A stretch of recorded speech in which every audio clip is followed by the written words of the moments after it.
मित्रांनो, राज ठाकरे यांनी आता जाहीर केलंय की मी 250 ते 250 जागा लढवणार. आता माघार नाही. आता जर त्यांनी कमी जागा लढवल्या तर नाही लोकांना आवडणार. ते म्हणतील मग कशाला बोलले तुम्ही 200, 250, 250 ची भाषा कशाला केली? आता लढा. आणि असं मानायचं काही कारण नाही की राज ठाकरे हे कमी जागा लढवण्याच्या मूडमध्ये आहेत. ते 200, 250, 250 जागा लढवण्याच्या मूडमध्ये आहेत. त्यांच्याकडे उमेदवार आहेत का? आहेत. मनसेच्या तिकिटावर उभं राहण्यासाठी 288 उमेदवार त्यांच्याकडे आहेत का नाही या प्रश्नाचं उत्तर आहेत. हा, इच्छुक आहेत असा मी शब्द वापरतो पाहिजे तर. उमेदवार नको म्हणूया. उमेदवार तेव्हा होतील ते जेव्हा राज ठाकरे त्यांना संमती देतील आणि ते फॉर्म भरतील. पण इच्छुक आहेत का? आहेत. पण माझं तर म्हणणं असं आहे की 288 जागांसाठी त्यांच्याकडे किमान प्रत्येक मतदारसंघात 10-20 धरले तर त्या प्रमाणात त्यांच्याकडे 3-5 हजार इच्छुक असतील सगळे मतदारसंघ मिळून. मग राज ठाकरे कमी जागा लढवणार नसतील आणि एवढ्या जागा लढवणार असतील तर त्यांच्या किती जागा निवडून येतील हा दुसरा प्रश्न येतो. माझा स्वतःचा अंदाज असा आहे की राज ठाकरे मुख्यमंत्री या एका मुद्द्यावर, कशावर? एका मुद्द्यावर जर महाराष्ट्रामध्ये निवडणूक लढवली, मी कालच एका ठिकाणी बोललो एका व्हिडिओमध्ये, माहित नाही मला मराठी का हिंदी, की जसं राष्ट्राध्यक्षपदाची अमेरिकेत निवडणूक असते किंवा डायरेक्ट महापौर निवडणूक असायची, आता जर पंतप्रधान पदाची निवडणूक घेतली तर आज सकाळची आकडेवारी अशी की 240 जागा जरी मोदींना मिळाले असले तरी 58% लोकांनी मोदींना पंतप्रधान म्हणून पसंती दाखवून जर डायरेक्ट निवडणूक झाली पंतप्रधान पदाची तर आम्ही मत देऊ असं सांगितलंय.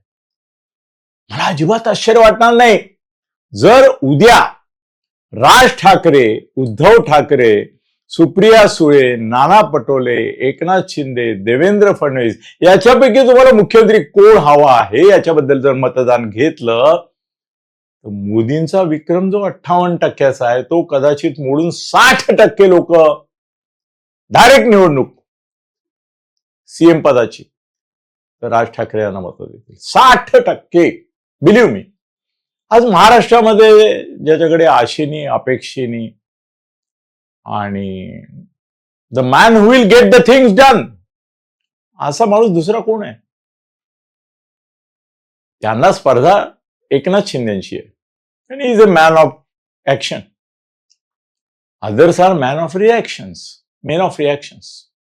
तर त्यामुळे तो प्रश्न जो आहे त्यांना निवडणूक लढवावी लागणार 200, 250, 250 जागी.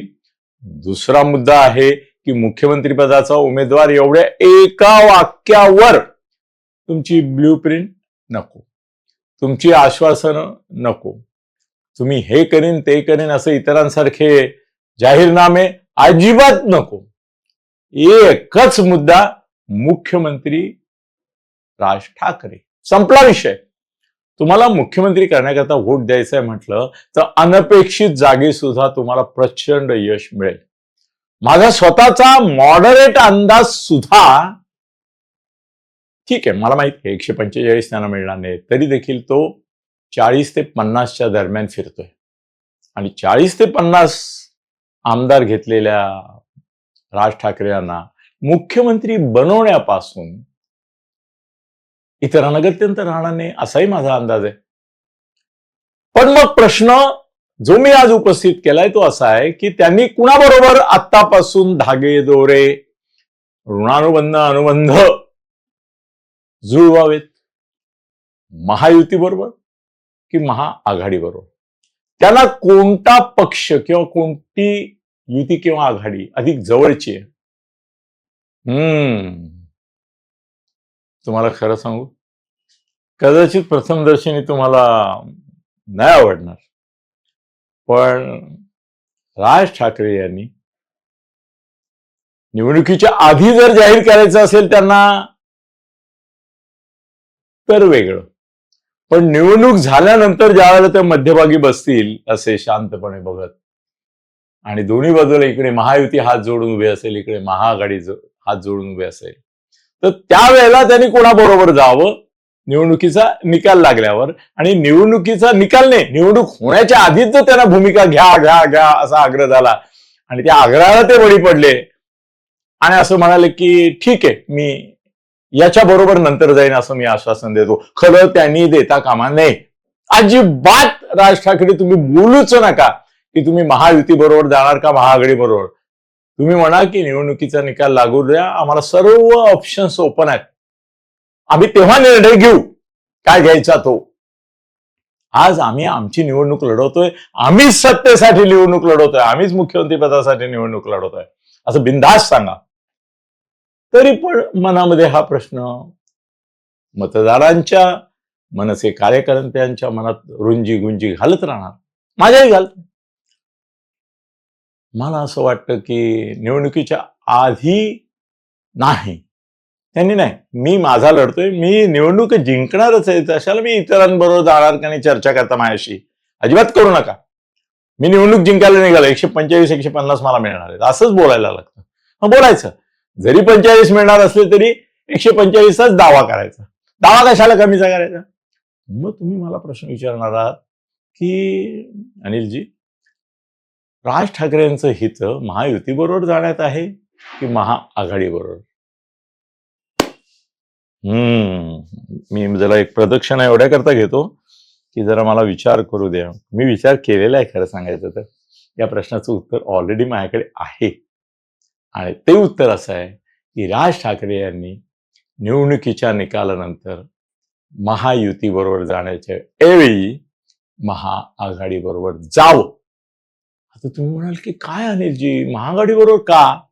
याचं कारण असं आहे की महायुतीमध्ये फडणवीस आहेत, जे कोणालाही स्वातंत्र्य देत नाहीत, जे सगळ्यांवर दबाव तंत्र वापरतात. आज एकनाथ शिंदेना देखील त्यांनी जेरीला आणलाय, त्यांचा छळ चालवलेला आहे. अजित दादांना ते स्वतः गप्प बसून इतरांच्या मार्फत हाकारे पिटून हकलून लावायच्या पोझिशन मध्ये आहेत. बुक्के मारून झालेत, आता लाथा मारायच्या बाकी आहेत अजितदादांना. त्या अजितदादांनाही कळतंय की फडणवीसांचे चेले चपाटे सगळे आपल्याला लाथा मारतायत. शिंदेनाही कळतंय की भाजपमध्ये आपल्या विरुद्ध जो मोहीम चालते त्याचे सूत्रधार फडणवीसच आहेत. तिथे जाणं महायुतीत भले तुम्हाला मुख्यमंत्री करतील, पण आज एकनाथ शिंदे मुख्यमंत्री असून त्यांचा छळ रात्रंदिवस फडणवीस करतायत. भाजपवाले पण काही करतायत, दिल्लीवाले नाही करत आहेत. तुमचंही तसंच राहील. तुम्हाला सोनिया राहुल हे कधी त्रास देणार नाही, खडगे हे नाही त्रास देणार आहेत. आणि शरद पवारांचं तुमचं चांगलं आहे, दोघांचे एकमेकाशी ऋणानुबंध आहेत, धागेदोर आहेत, बाळासाहेबांपासूनचे हे आहेत. आता तुम्ही म्हणाल की राज ठाकरे असं म्हणतील की अनिलजी, अहो तिथे तो उद्धव नावाचा कलिपुरुष बसलाय ना, त्याचं काय करू, त्या खलपुरुषाचं काय करू. इकडे फडणवीस तर तिकडे उद्धव, दोन्ही समसमानच छळवादी लोक आहेत, क्रूर आहेत, निर्दय आहेत, निगृण आहेत, राजकीय विरोधकांचा नाही समर्थकांचा छळ करण्यात पटायत आहेत. मग मी इकडून उठून महाआघाडीत जायचं तर मग मला उद्धव बरोबर जमवून घ्यायला लागेल, त्याचं काय. राज, तुम्हाला मी सांगतो की फडणवीसांबरोबर जुळवून घेण्यापेक्षा, अजितदादांबरोबर जुळवून घेण्यापेक्षा, एक त्या शिंदेचा प्रश्न असता तर मी आत्ताच सांगून टाकलं असतं की शिंदेबरोबर जा. पण या सगळ्यांच्या बरोबर, पर्टिक्युलरली बीजेपी बरोबर, आणि बीजेपीचे जे नेते आहेत अनेक, त्यांचं जर एकंदर तुमचं सध्याचं राजकारण बघितलं तर तुमचं तिथे छळ होईल. तुम्हाला नाही तिथे, जरी मुख्यमंत्री झालात तडजोडीमध्ये, तरी तुम्हाला स्वास्थ्य नाही लाभू देणार. ही त्यांची नीती आहे. त्यामुळे तुम्ही महाआघाडी बरोबर जा. उद्धवला सांभाळण्याचं काम राज ठाकरे तुम्ही करू शकता चांगलं. तुम्ही जर मुख्यमंत्री असाल तर तो उद्धव लालसी माणूस आहे, विलासी माणूस आहे. हो, त्याला काय पाहिजे, त्याला पैसे पाहिजे. त्याच्याकडे 4 मंत्रिपद अशी द्या, अनिल परबला नेमा, या लोकांना नेमा, सगळा त्याचे जे चमचे आहेत पैसे गोळा करणारे त्यांनाच नेमा. ते काय खाता त्याच्याकडे दुर्लक्ष करा. ते तर करावंच लागणार आहे. आता सध्या पण दुर्लक्ष करावंच लागतं. मुख्यमंत्री कोणी असला ना, फार फार तो म्हणू शकतो मी नाही खाणार, पण खाऊ नाही देणार नाही चालत. मंत्र्यांकडे, पंतप्रधान मंत्र्यांकडे, प्रधानमंत्र्यांकडे पण असं नाही चालत आहे. आता रिपोर्ट आहेत दिल्लीचे, मंत्री काय करतायत ते. महामंडळावर नेमण्यासाठी एका मंत्र्याने 5 कोटी रुपये घेतले मोदी मंत्रिमंडळातल्या. काय सांगू तुम्हाला, त्याच्या कहाण्या जर सांगायला लागलो तर लोक बोंबाबोंब करतील, म्हणजे पुरावा दे पुरावा दे. आता ज्यांनी दिले त्याने मला सांगितलं, पण तो त्यांना सांगणार आहे थोडंच मीडियाला. व्हॉट एव्हर इट इज, हा पाळीव प्राणी होतो उद्धव, हे काँग्रेस आणि राष्ट्रवादी शरद पवार यांनी दाखवून दिलेलं आहे. हा दाखवतो पिसाळलेला. हा कोण? उद्धव. पण तो पिसाळलेला नाही, तो माणसाळलेला आहे. तो माणसाळलेला आहे, तो पाळीव प्राणी आहे. फक्त त्याच्या गळ्यात पट्टा पाहिजे आणि तो पट्टा शरद पवारांच्या हातात पाहिजे. शरद पवारांचं तुमच्यावर अध्यक्षापेक्षा जास्त प्रेम असेल हो. तुमच्या माध्यमातून ते जे करू शकतील ते उद्धवच्या माध्यमातून तो मुख्यमंत्री झाला तरी बाप जन्मात नाही करू शकणार. तर माझा तुम्हाला सल्ला आहे की तुम्ही आता तर कमिट करू नका निवडणुकीपर्यंत, आणि निवडणुकीनंतर जेव्हा तुम्हाला चॉईस येईल, ऑप्शन असेल, आणि असेल असं मला वाटतं, तर ते तुमचे जे 40-50 मनसे सैनिक निवडून आलेले असतील त्यांच्या बळावर तुम्ही महाआघाडीसोबत जा, महायुतीसोबत जाऊ नका. आणि महायुतीचं भलं तुम्ही आधी केलेलंच असणार आहे. याचं कारण उद्धवचे जे उमेदवार पडणार ते कुणामुळे पडणार? ते तुमच्यामुळेच पडणार आहेत. म्हणजे महायुतीलाही तुम्ही तशी मदत केलेलीच असणार उद्धवची संख्या कमी करून. आणि उद्धव जर कट्टू साईज मध्ये 20-25 खाली गेला या सगळ्या राजकारणात, आणि शरद पवारांनी त्यांचं राजकारण यशस्वी करून काँग्रेसलाही गाळात घातली, तर काय मजाच आहे. मग तुम्हीच एनिवे आधी काही जाहीर करू नका, नंतर महाआघाडी सोबत जा, असा माझा तुम्हाला सल्ला आहे. धन्यवाद.